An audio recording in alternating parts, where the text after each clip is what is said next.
won't be able to see Teams message. Oh. I don't know if we're live yet. Yes, we are. I think we are live now. I hope all the participants can hear and see us.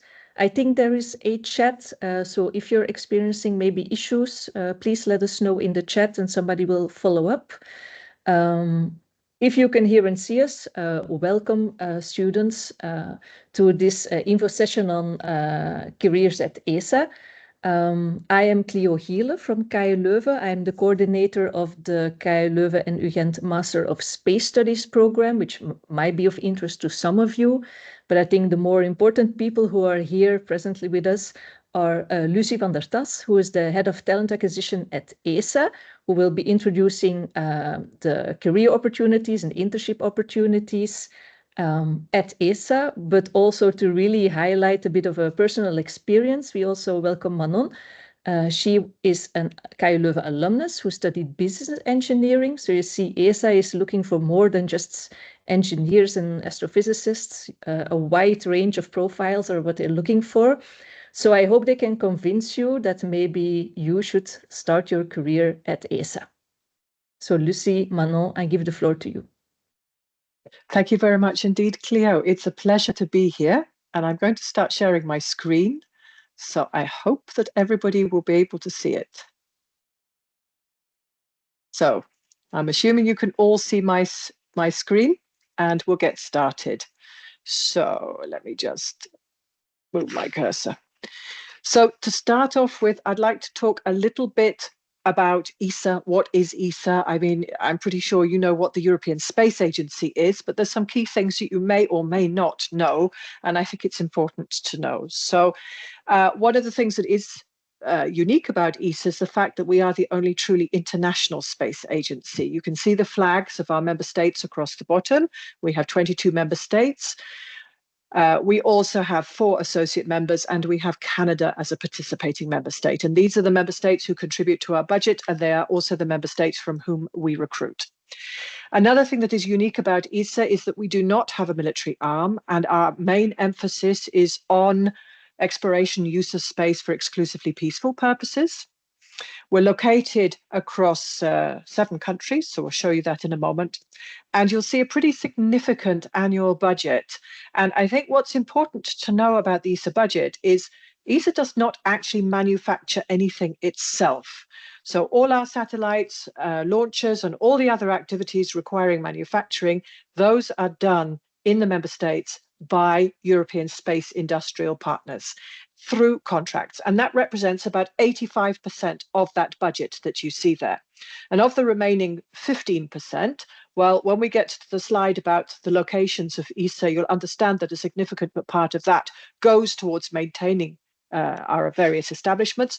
And of course, some of it goes towards paying our salaries. So we're very happy about that. But just to give you an idea about the significant part of the budget and where it is going, because I think, you know, it's taxpayers' money. This is an important thing to know.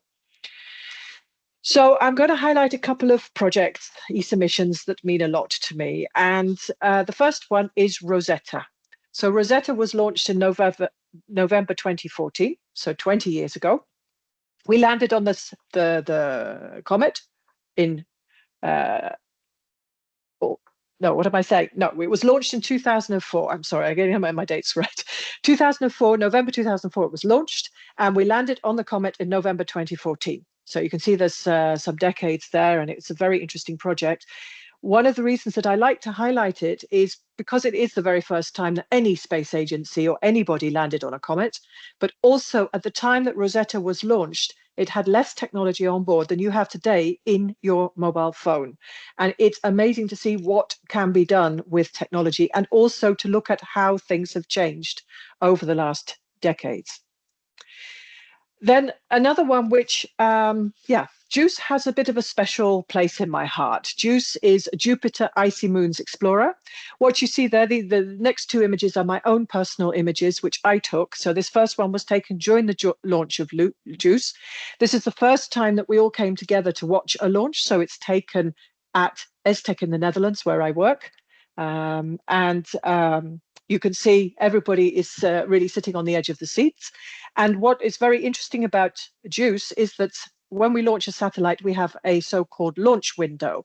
And this launch window is the time in which the satellite needs to be launched in order for it to reach its destination, or to go in the right direction at the right time. And normally a launch window can be anything up to a couple of hours, but JUICE's launch window was exactly 1 second, which meant we had to launch at exactly the time that it was seen to launch, or it had to be delayed. And it was delayed once because of weather.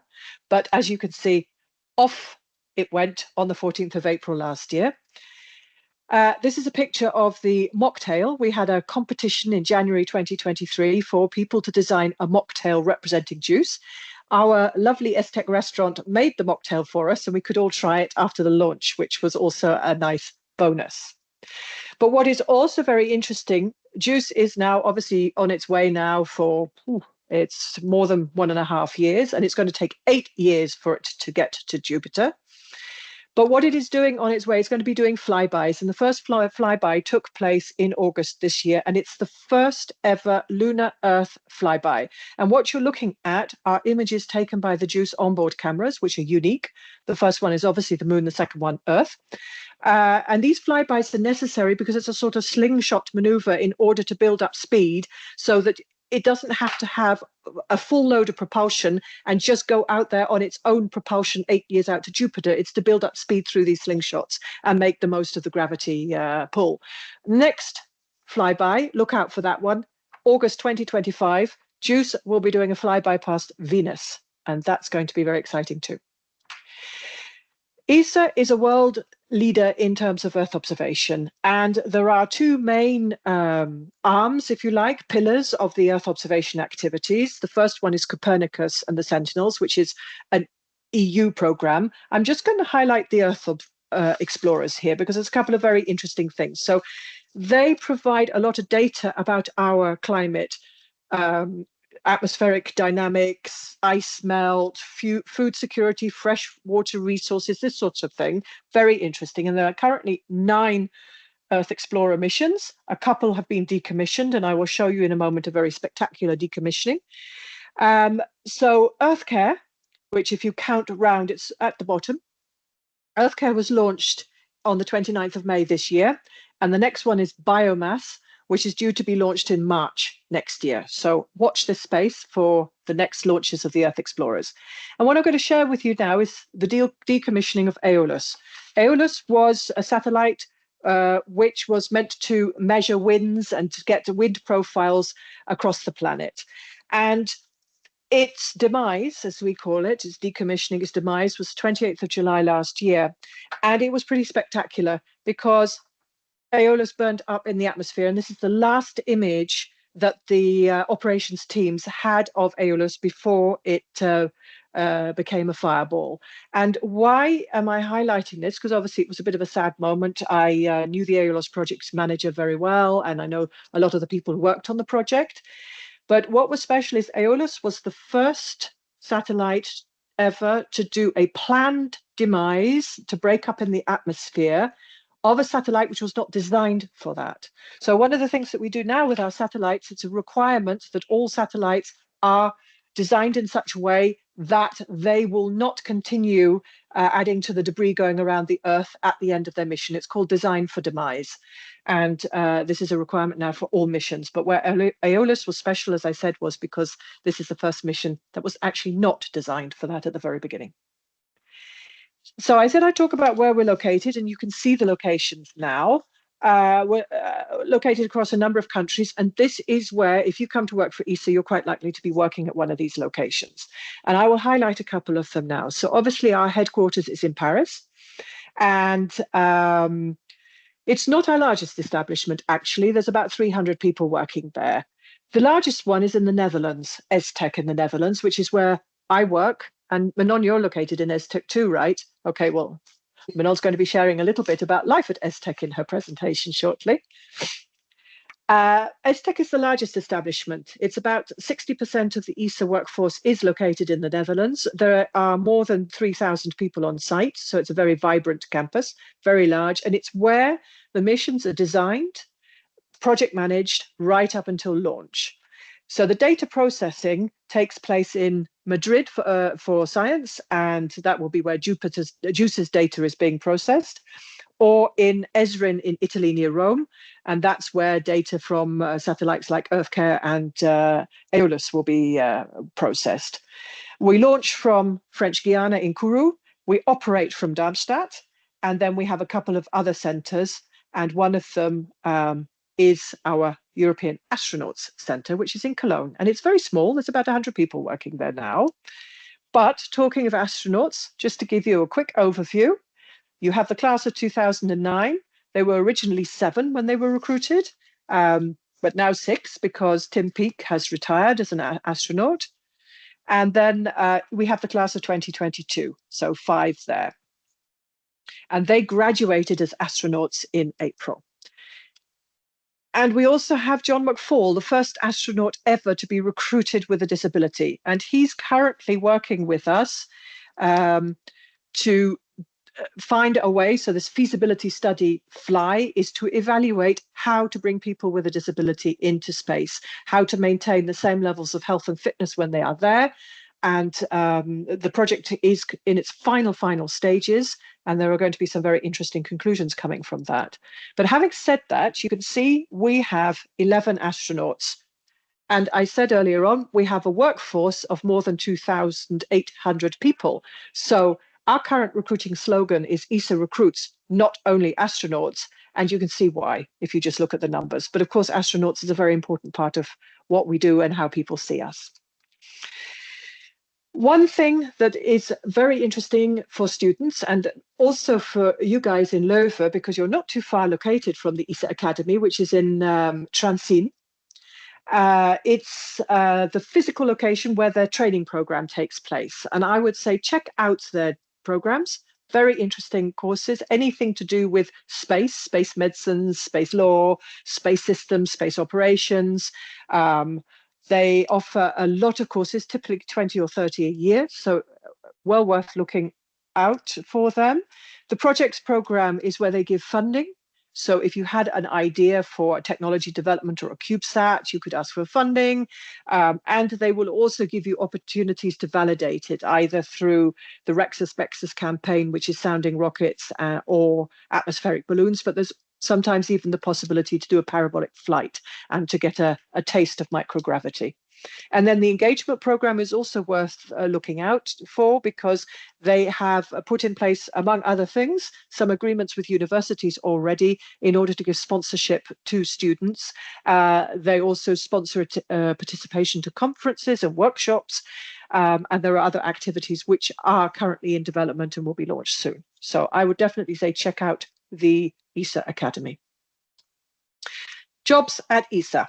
So we're going to focus now on the entry-level programs. So these are jobs or programs that target students or recent graduates, because we feel that this is the most relevant to where you are today.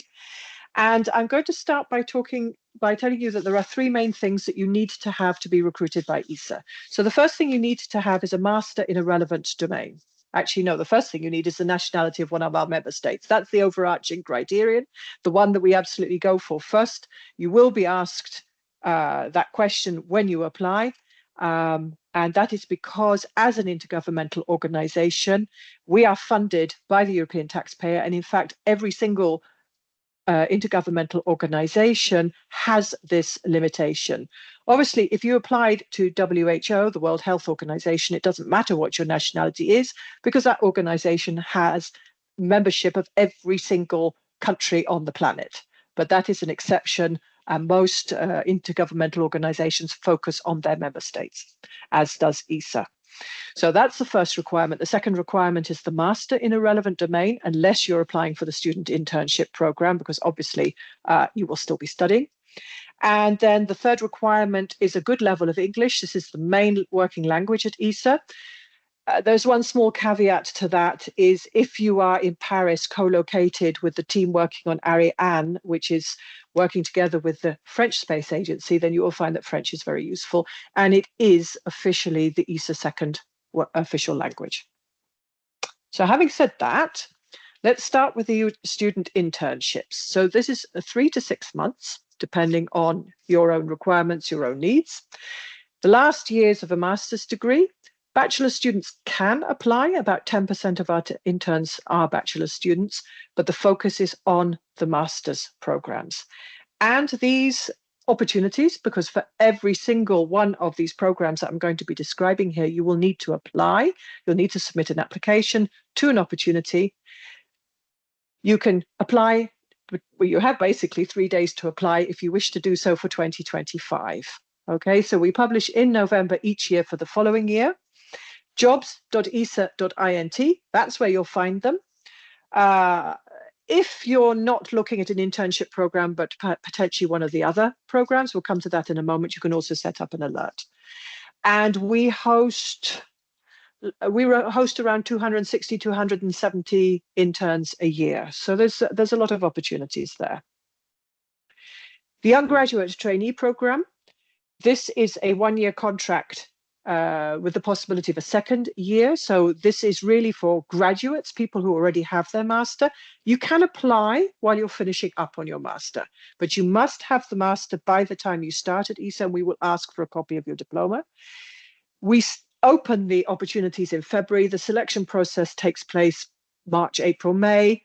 And then most people start in September, October. So it's quite normal. If your academic year finishes in June, then apply while you're in your last year. But you do need to have actually graduated when you start as a YGT at ESA.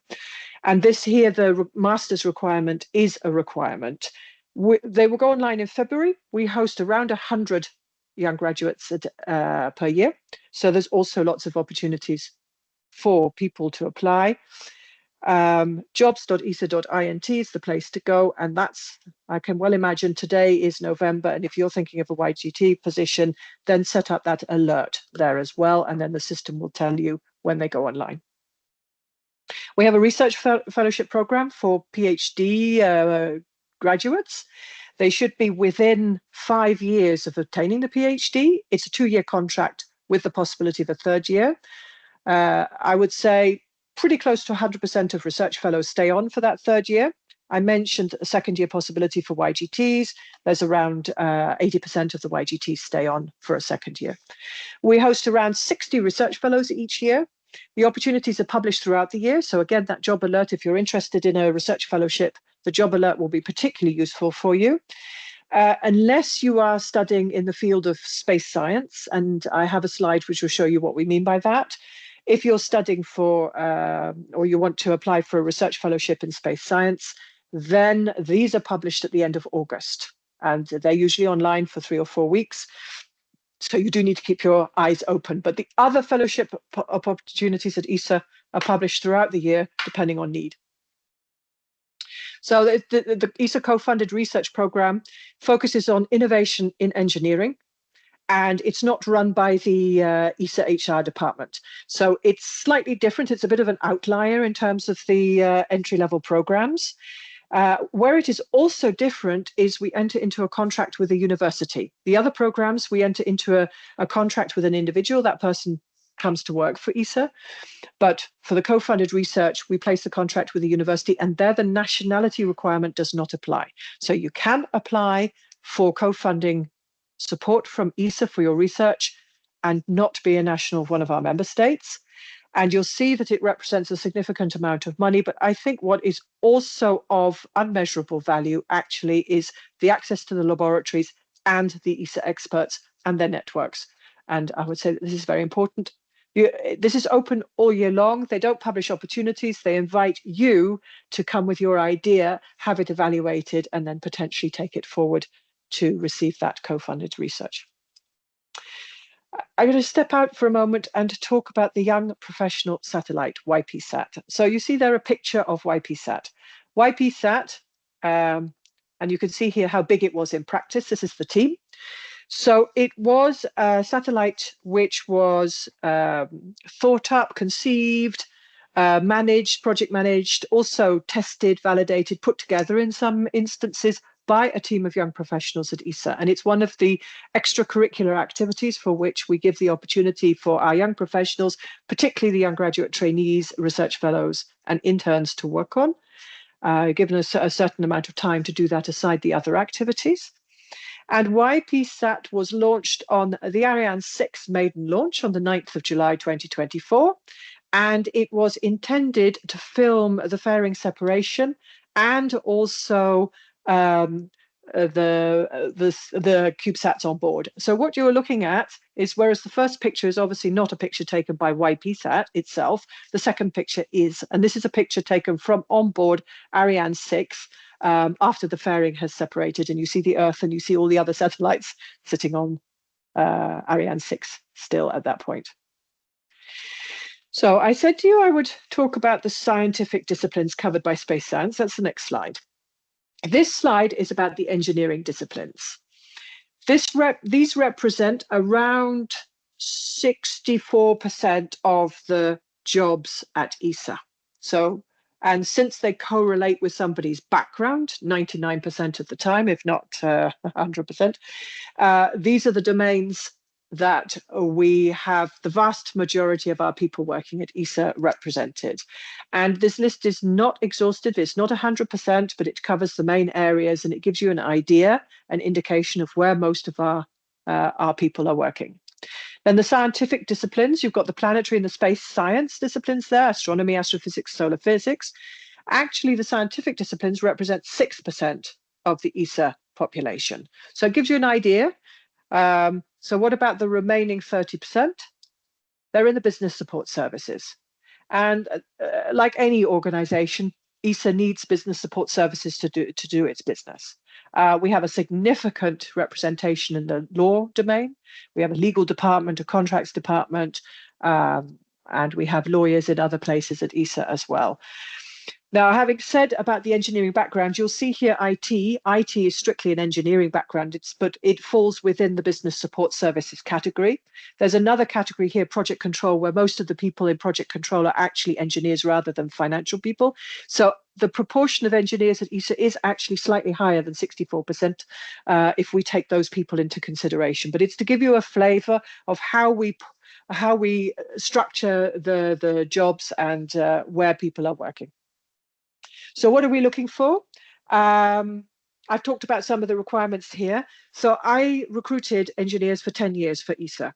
And from those 10 years, I would like to just highlight two things from this slide. The first one is team spirit. I think it's so important to demonstrate team spirit, to be part of the team, to work together as a team. It's incredibly important. And then the second thing, which for me is also almost as important, I would put team spirit as slightly more of a priority, professional curiosity, the wish to learn. This is what keeps you current, which will keep you at the cutting edge of your skills and expertise throughout your career, is this wish to learn, and you'll get plenty of opportunity to do that at ESA. And I'm sure Manon will give you some examples of that too. So what we offer, I hope that I've covered most of these aspects in my presentation. If you want more information about the salary conditions, it's all published on the website. Careers at ESA. We'll show you the links at the very end of this presentation. So I would say go there and check out any information that you want to have. We're happy to take your questions later if you want specific things on that. And then my final slide. This is a living logo. This picture was taken in September 2023 at one of our team days when we all came together. It's actually at Estec in the Netherlands. I'm standing, I don't know if you can see the cursor, maybe, I hope so. I'm standing at the top of the E, so the E for European. And we were holding a piece of paper above our heads for a satellite flyby. The picture here is a drone picture, and we replicated this across a number of sites. So we have 7 drone pictures across 7 establishments. We only have 6 satellite pictures, unfortunately, because the cloud cover was too thick in the UK for the satellite to be able to take the picture, but we do have the drone picture. So that concludes my part of the presentation. I'd like to hand over now to Manon, who's going to talk to you about her own experiences. Yes, thanks, Lucy, for the introduction, and hi, everyone. I think we can already go to the next slide, please. So before I talk about my own experience at ESA, I wanted to quickly introduce myself. I'm Manon. I'm 26 years old from Belgium. And just like you guys, I was studying at the KU Leuven a couple of years ago. I graduated in a Master of Business Engineering in 2022 with a major in industry, global value chains, and new technologies. So it's very special for me to be here today and to speak to people where I could have been with you guys a couple of years ago. And then after my master, I went to Stockholm, where I did the Erasmus Plus program, and I did there an internship in a startup called Plastic Free as a business developer. And then in September 2023, I joined ESA. So we can go to the next slide, please. And so often when I would tell people that with a business engineering background, I ended up at ESA, they are quite surprised, but I think I want to highlight again, like Lucy said, that there is really an opportunity, like opportunities for so many backgrounds. I've met people coming from all directions, really, like there is the typical engineering and scientific background, but you see law, you see medicine, education, commercial, and so on. So there is really an opportunity, I would say, for almost everyone. So back to me, I'm at ESA, I'm doing a young graduate traineeship in space application for a sustainable future. I'm part of the CIC Directorate of ESA, so that's the commercialization, industry, and competitiveness. And more specifically, I work for the BAS program. BAS stands for Business Application and Space Solution. And what we do in BAS is we basically provide support to European entrepreneurs that develop solutions and services that rely on space assets. So you can use Earth observation, satellite navigation, and satellite communication in combination with other technologies such as artificial intelligence, big data analytics, blockchain, digital twin, and so on, to serve different markets such as healthcare, transportation, agriculture, energy, and so on. And we support these entrepreneurs both financially, but also technically, because they get technical support from a technical officer. What do my tasks look like? Well, it's the development of codes for proposals. So how do we do that? We collaborate with industry leaders to identify what are the issues, the challenge that the industry is facing, and how space could be relevant to address those. We will then open a call for proposal to find companies that will address those challenges with their service or products. Then there is the evaluation of proposals. And once a proposal has been accepted, it needs to be followed up. So then there is all the activities as technical officer. Now, my specific focus is on the sustainability aspect of the project. So following the sustainable strategy of the company, the green KPIs and so on, but also following sustainable projects in general. And so I had a few examples here noted of previous calls that we did and that I worked on. There is a space for sustainable forestry and then the space for climate adaptation. We can move on to the next slide, please. So now, just like Lucy, I'm working in ESTEC in the Netherlands. How is life like in ESTEC? Well, I wanted to highlight one very important thing for me. There has been Young ESA. Young ESA is the community of young professionals at ESA. They work on a lot of different topics. For example, YPSAT is part of Young ESA, the YPE that I will also talk later on about.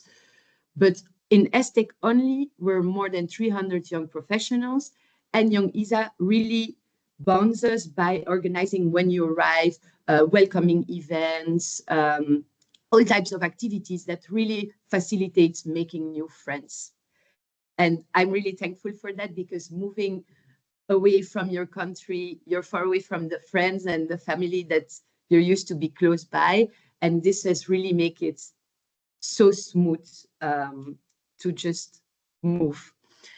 Then the ESTEC facilities. Well, in ESTEC, we have so many amazing facilities, especially sports related. with a swimming pool, but you saw the football field on the picture that Lucy showed earlier, and also a lot of clubs. So you can join clubs going from music to sports, cooking, photography, and so on. So in my case, I joined the bouldering club, tennis, squash. And so, yeah, I wrote here, I joined in September the tennis competition of ESA that was organized in ESAC. So that's the center in Madrid. It was really nice because you meet colleagues in a different setting than purely professional. You just go and play tennis together. So that was a lot of fun. I joined YPSat too because we've already talked about YPSat. That has now become actually the umbrella of Young Professional Satellite, because as YPSat-1 was such a success, we had to give it a follow-up story. YPSat-2 won't be a satellite. It will be 2 scientific experiments, AIM and LEORIGIN. So AIM is gonna study hemodynamics in space. We really want to see how the human body reacts in a space environment, and especially the cardiovascular health. And then LEORIGIN is totally different. It's about recreating life building blocks in comet and meteorite-like environments. So right now we're already a team of over 40 young professionals working on this. And we just completed PDR and are starting with procurements. And myself, for example, I'm helping with, but I helped in the past with securing the funding of the mission, and now with procurement. Then YPE. YPE stands for the Young Professional Event. Once a year now, for a couple of years already, the young professional of ESA all get together in one site. Last year, for example, and was in ESTEC. And we have a type of conference event where you get a chance to meet young professionals from other sides, but also learn a lot from experts that come on stage and talk. Here on the picture, you see that we also had a poster session. So it's also the moment to display your work. But it's really nice. And so I'm working on the organization of the YPE 2025 and already working on 2026 a bit. So that's also very exciting. But I want to say that one slide to describe a life in ESTEC is really not sufficient, because I could have shown so many pictures of all the friends I've made, of all the sports I've tried out, the cities I visited around Leiden. I mean, there is so much to say, but yeah, I had to be concise. So I just want to say that my experience has been amazing so far, and I could only advise to join us, and maybe, who knows, I will cross you in the corridor one day. And if you have any questions, don't hesitate. Otherwise, you can for sure connect with me on LinkedIn later on if you would have questions at a later moment. Thank you, Manon. Yes, very interesting. And I hope everybody listening has found it interesting too as well. Now, I see a couple of questions in the chat. I'm thinking to go straight to those, perhaps. So first of all, Rohit from India, looking for a PhD position. Rohit, ESA is not an academic institution. We're not a university. So we don't actually offer the possibility to study, to get diplomas, PhDs, or anything like that at ESA. You would need to find a university. You would need to find your project on galaxy formation field in Europe. And then potentially you could apply for ESA co-funded research and take it from there. So I hope that that's helpful. Ben Villebrods, are there any opportunities for a theoretical physicist looking to make a change towards more practical applications? We have people who've made that change. What I would recommend is that you look at the website first. It's not clear to me whether you have completed your studies, whether you're at PhD level, master level, or where you are, whether you have any professional experience. A lot will depend on that.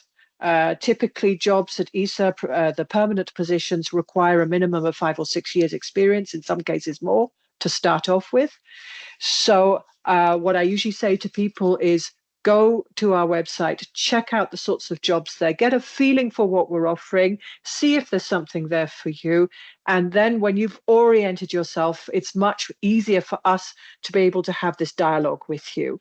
And my colleagues will put an email address into the chat, esacareers@esa.int. So please feel free to put your questions in there if they're not answered today, or you come up with something afterwards you think I would like to share it and have an answer for that. And as Manon said, LinkedIn is also an excellent tool. I'm happy for people to link with me as well. And that's also another way to have your questions answered. So hopefully we're giving you some options here, because it's not always possible on the basis of the information provided in the chat to be able to give you a very specific and detailed answer. Okay, and I think I saw something in the Q&A as well, but if you could put your questions into the chat rather than into the Q&A. Oh, there's quite a lot in the Q&A actually. So Nicolas van Waasdijk, if everything is built by industry partners, what would an engineer at ESA be doing? So it depends where you are in your career. Young graduates, recent graduates, research fellows, there's also the opportunity for hands-on work depending on your domain. I mean, if you're an optical engineer, you might actually be working in the optical lab, test center, etc., etc. But what the engineers, the permanent engineers do is they supervise and work very closely with industry. So one of the strengths of ESA is its technical expertise, and this is what we put at the disposal of industry, and we work together with industry to achieve the end result of a launch, either the satellite or the launcher itself. So the hands-on manufacturing is done by industry, but the supervision and also the provision of the money and the various procurement processes are handled by ESA. I don't know if there's anything you'd like to add, Manon, about from your experiences with your friends about the sorts of activities and things that they do while they're at ESA. I mean, you've talked about what you do. Yeah, I mean, it's very broad. But now we're talking more engineering, right? So I have mechanical engineers, thermal engineers. So it's very broad. Good, thanks. Yeah. Pierre Kibler, a PhD with some industry experience, which program will you would target? So ESA's research fellowship program is more academic in the scientific domains. So in the space science domain, in the Earth observation sciences domain, the human space flight research domain, that's more academic. But the engineering domains, so our Directorate of Technology, Engineering and Quality, which is where most of the engineering domains are located, the mechanical engineers, the optical engineers, we also offer PhDs in those domains as well. So it's more applied, but you would need to be within 5 years of your PhD. You say you have some industry experience, you don't say how much. So that would be a defining, well, a pretty important defining input. If you're within 5 years of your PhD, then check out the research fellowship opportunities. As I said, there are more applied ones. If you've got more than 5 years experience, then I would say start looking at the permanent positions. Okay, Tim Janssens, for the internships, do you have to be enrolled in the same university whilst doing it, or can you do it in the summer between two studies of two different universities?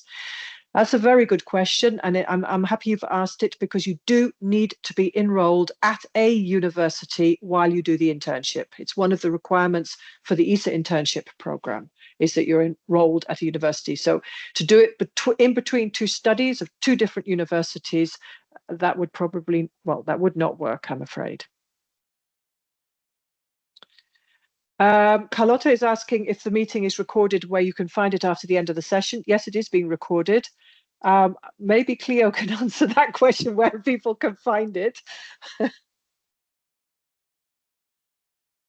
Yes, I will put once I get the video recording, I will make it available on our website, and I will already put a link to the website in the chat now, and then people need to just keep an eye to see when the video appears, if that's okay for you, Lucy, to do it like that.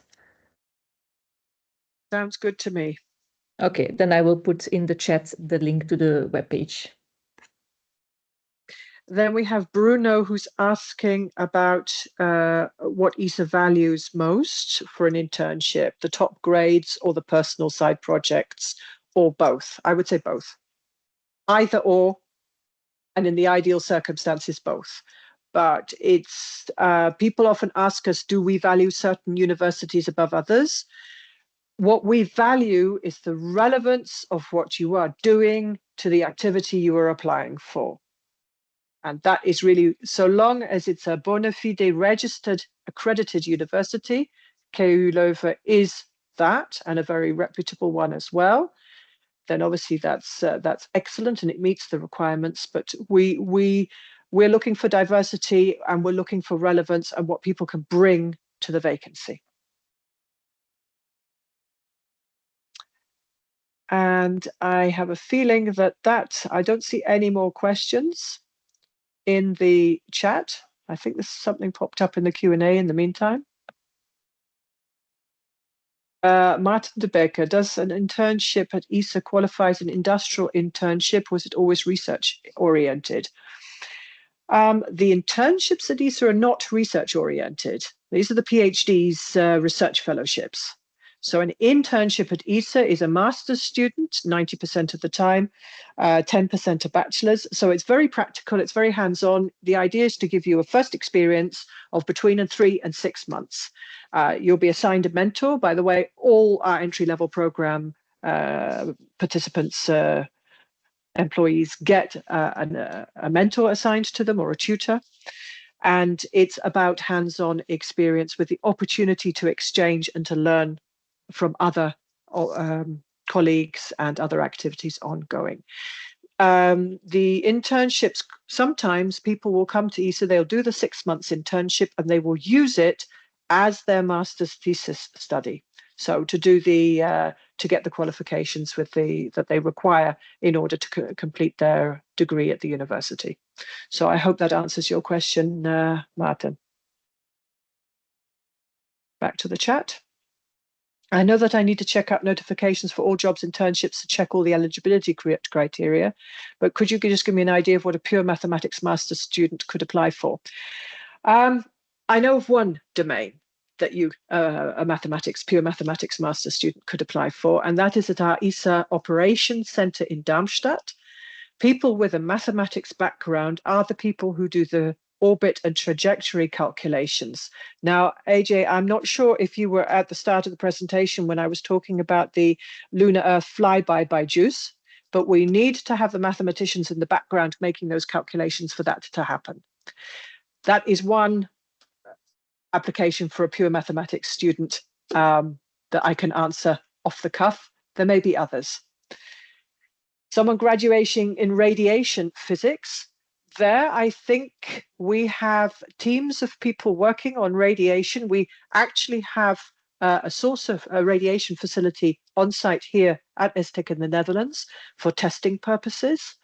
And I'm trying to think, there's a team working on that in terms of qualification, rad-hard components, among other things. So yes, there are opportunities for people in radiation physics. You could look in that sort of domain. If that applies, it's quite a broad domain, but hopefully that's given you an example of one area you could look at. So the quality department is the one that I would say, because there's a whole team working on that there. Is an internship during the summer months also possible, from Yama? Yes. The internships are between 3 and 6 months, starting anytime from February to October. So that covers the summer months. People ask us about summer internships. We don't do summer internships per se, because while you're at ESA, you will be assigned a tutor, and quite often the tutors are on holiday during the summer. So that's why we spread them throughout the year. But yes, it is possible in the summer months as well. Normally speaking, you would agree with your tutor when would be the best time for you to come to ESA as an intern.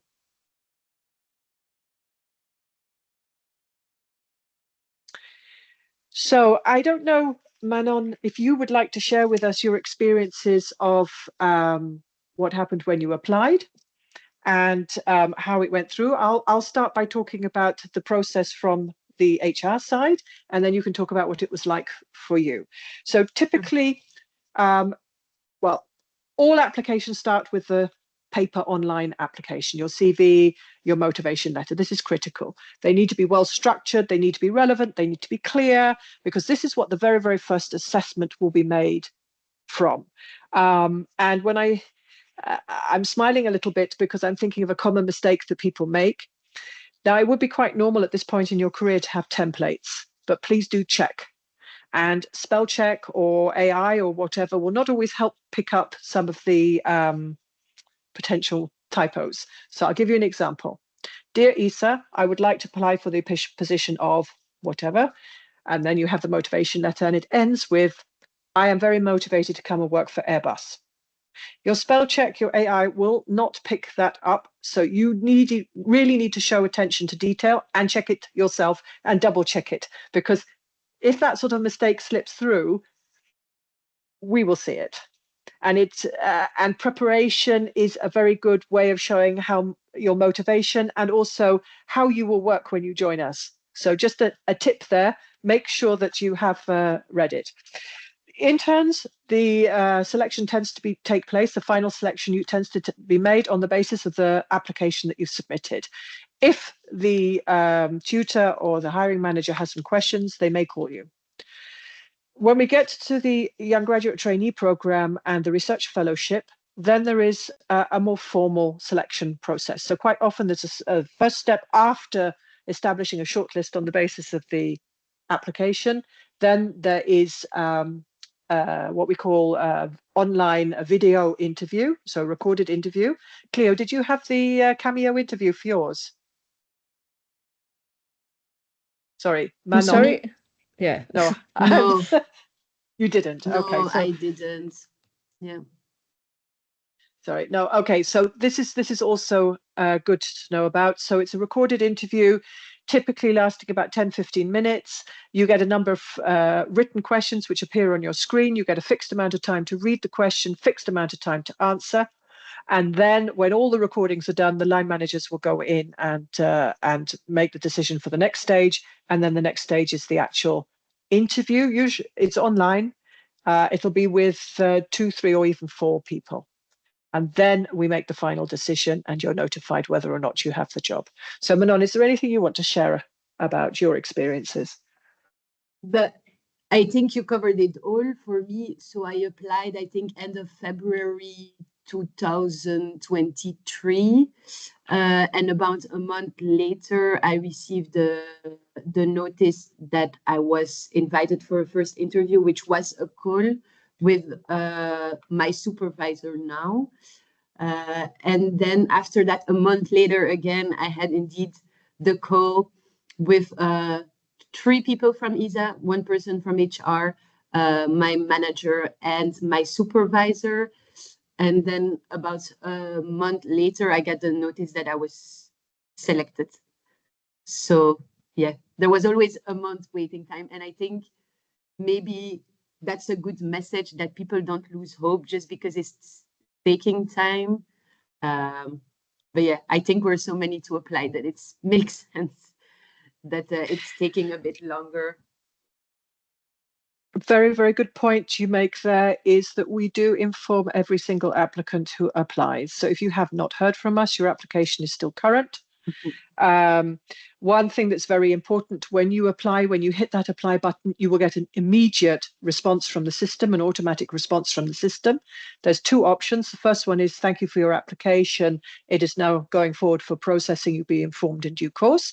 Then all is good. Then you just have to sit back and wait. If you don't get a response from the system at all, and this has happened to people who've come back to us and say, but I never got an answer. Well, they never actually hit the apply button, so they never actually applied. So watch that one. If you don't get an answer from the system, something's gone wrong. The second option from the system is, sorry, you have answered one of the pre-screening questions incorrectly.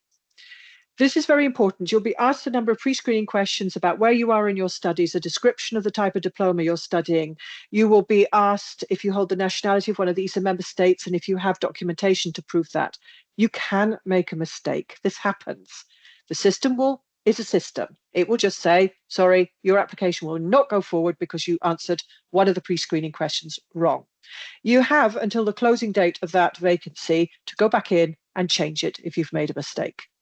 So one huge piece of advice, although it's a bit, if you're applying for an internship right now, there's not too much I can do about this, but if you decide to apply for a YGT or another position at ESA, don't leave it until the last minute, because if you hit the wrong button by mistake, you can still go back in and change it. But if you apply at 10 to midnight on the day that the position closes, you will get the message and then the position will close and it will disappear and you will no longer be able to change anything. So very important. Manon referred to the fact. Oh, sorry. Carry on. No, I was just going to say if I can add something, because now you're talking about the application, the first application to fill in. And I was thinking, actually, I think from the day that the application or the possibilities were online, that I went through all of them. And that was the first task, just read them all and take the time to see if something was fitting me and also if there was something I liked to do. And then immediately started writing my motivation letter, because like you said, I think if you do it last minute, for sure, something will go wrong. And you can only show your motivation by taking the time to correctly write what motivates you. And there is only one person who knows that. It's not ChatGPT, it's you. So I can only support what Lucy, you were saying. Very good points. Thank you, Manon. So Stein has asked if we have an estimate of the number of yearly applicants for the internships and YGT program. You have to bear in mind that if you're applying for an intern opportunity, you can apply for up to 2. And if you apply for a YGT opportunity, you can apply for up to 3. We have to set a limit on it because otherwise it becomes unmanageable. So we receive around 8,000 applications for internships per year and nearly 10,000 for YGTs. So all the more reason to make your application stand out, to make it clear and relevant and easy for people to read and have the most important information at the top of your CV and not at the bottom. So are some internships possible to partially do remotely? Internships, no, they are 3 to 6 months. And it is extremely important for ESA that you have the full opportunity to benefit from the supervision, from the access to the tutors, from the serendipitous access to experts, and to have information across ESA. And if you are working in a lab, then clearly that's not the type of work that you could do remotely. So internships are on site at one of the ESA locations. Doing internship at ESA enhance or hinder the chances to get selected for a YGT? Do we perhaps give priority to people who haven't had an experience at ESA yet? We're very neutral on this point, Giovanni. About 10% of ESA interns go on to become YGTs. So it's a relatively small number. There'll be different reasons for the selection process. So there are pros being on site at an ESA establishment. You can build your networks, you can get to know people, you'll hear about the opportunities. It can be an advantage.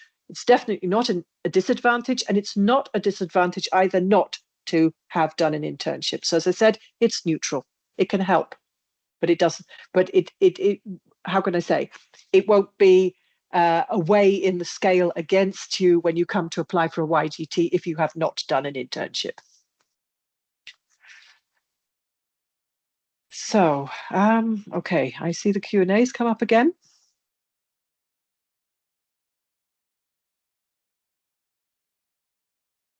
All right, a couple of questions here. A lot of opportunities regarding mechanical optical engineering, job opportunities, research projects that require chemist postdocs. If you're thinking of postdoc, first of all, the opportunities as a postdoc are more limited. There's about 60 a year, and a certain number are reserved for the science domains. But yes, every now and again, it may not be every year, it might be every other year, or it might be every 2 or 3 years, there are positions for chemists. So we look for chemists in batteries, and we look at chemists in our quality department, physical chemical properties, characterization, that sort of thing. So yes, opportunities, not a lot, but they do exist. Jana is asking about accommodations made available by ESA. We have a relocation office who will provide you with a list, and then you can check them out. They also organize meet and greet for people to meet up with other people and potentially share. That's more for the YGTs, because most YGTs start in September, October, and the interns come throughout the year. But it's very good to check about that up front, because there may be the possibility to find a room in a student accommodation or other options. So ask, I would say. If you have any questions about the accommodation or the actual logistical arrangements of coming to ESA, you must ask.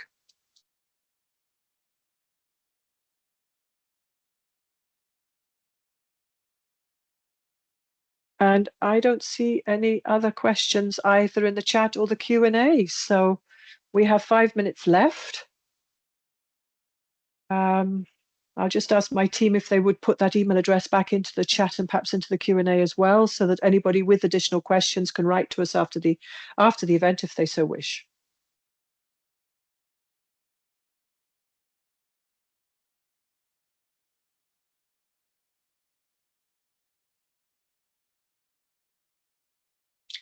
So I think we can probably close now. I'd like to thank everybody for being here. I'd like to thank the KU Leuven for giving us this opportunity to present ESA to you today. I hope it's been interesting, helpful, and please don't hesitate to reach out if you have any questions.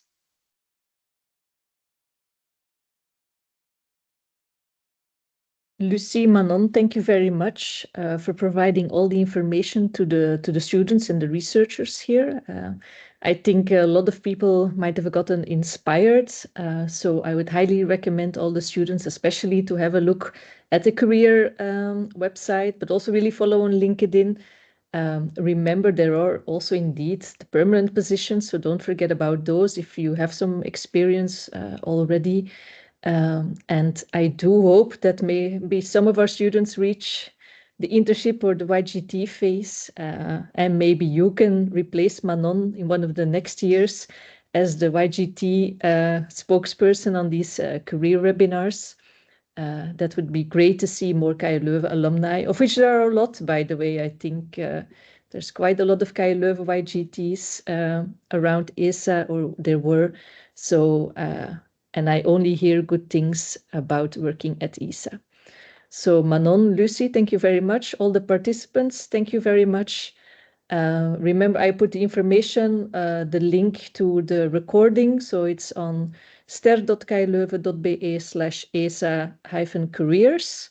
But I will also post it on I put the link also via LinkedIn once we have it. So feel free also to connect to me on LinkedIn, and then you can also see it appear once we receive the recording. Manon, Lucy, thank you very much, and I hope to maybe see you again next year for this career webinar. Thank you. Bye. Have a nice day. Thank you, everyone. Bye. Bye.